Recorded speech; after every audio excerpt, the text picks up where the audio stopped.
Assalamualaikum warahmatullahi wabarakatuh.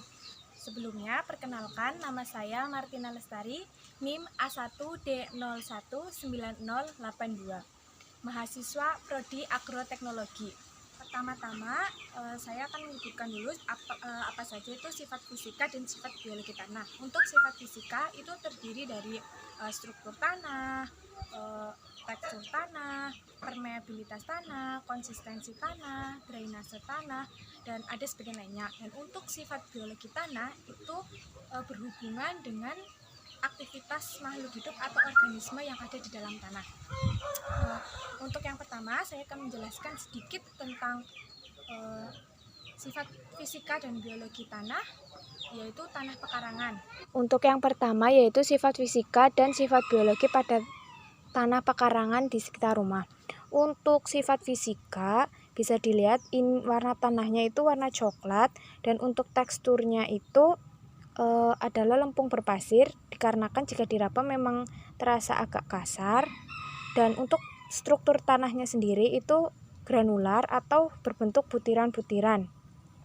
Dan untuk porositasnya, karena ini tanah granular, itu lebih tinggi daripada pada tanah yang strukturnya itu masif atau pejal.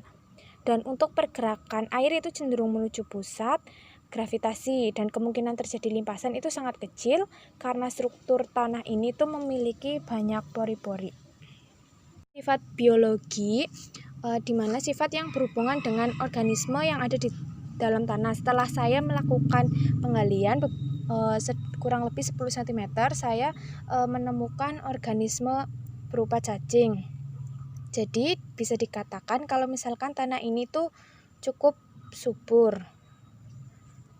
Di tanah ini juga banyak ditumbuhi rumput.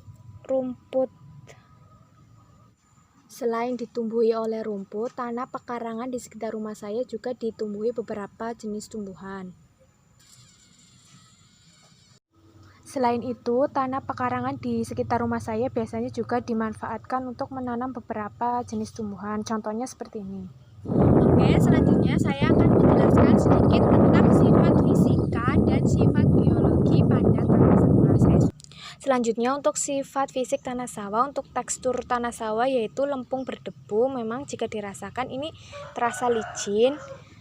Dan untuk struktur tanah sawah adalah halus, berstruktur halus, dan dapat dipecah menjadi gumpalan-gumpalan yang keras. Dan untuk bentuk agregat tanah sendiri adalah tanah berbentuk granular atau butiran-butiran. Dan untuk ukuran agregat tanah sawah itu membentuk gumpalan-gumpalan yang menyudut dengan ukuran lempeng yang tipis. Dan untuk kapasitas menahan airnya atau water holding capacity itu relatif tinggi, dan untuk permeabilitas itu turun karena memang terbentuk lapisan bajak. Untuk porositas pun terjadi penurunan atau semakin rendah akibat adanya pertukaran gas. Dan untuk sifat biologi tanah sawah yang berhubungan dengan organisme yang ada di tanah, untuk tanah sawah itu dikatakan subur karena memang masih banyak ditemukan berbagai organisme dalam tanah. Misalnya itu cacing, itu masih banyak bisa ditemukan di tanah sawah. Namun kesuburan tanah sawah sendiri itu bisa turun karena penggunaan pestisida yang dilakukan secara terus-menerus.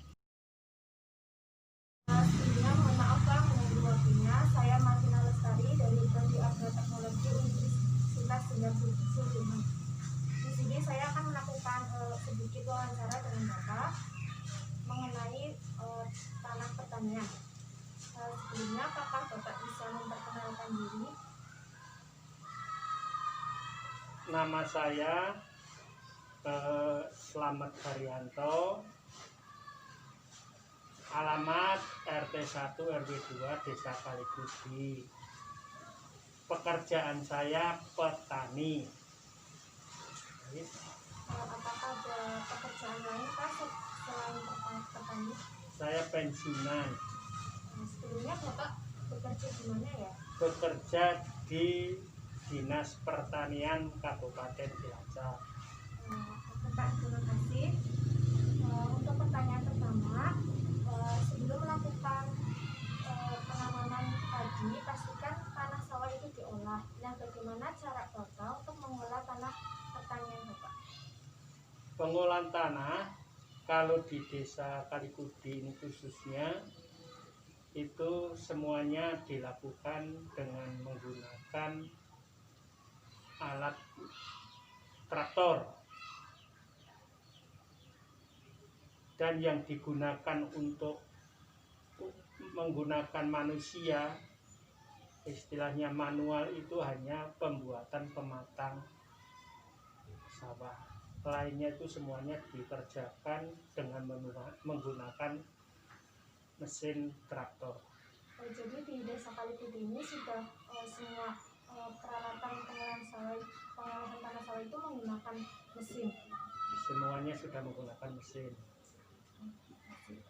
Dan untuk pertanyaan kedua, apakah pada proses pengolahan tanah pertanian Bapak itu pernah menjumpai organisme tanah itu, misalnya cacing gitu Pak? Banyak. Kalau di sawah itu banyak sekali binatang-binatang, organisme yang ada di sawah.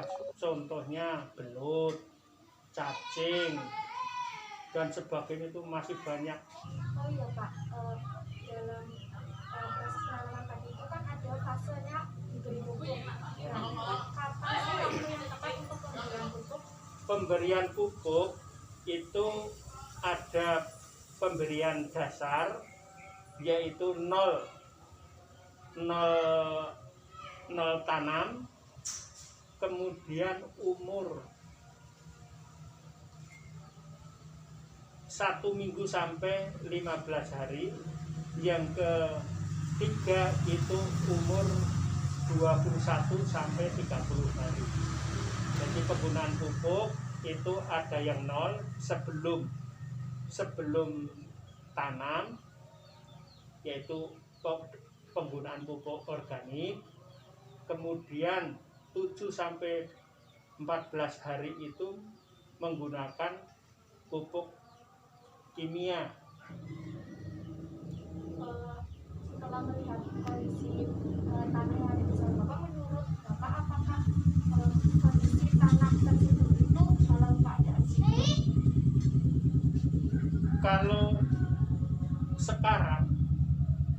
Kalau sekarang saya lihat itu sudah berkurang sekali kesuburannya karena menggunakan pupuk kimia berlebihan dan terus-menerus.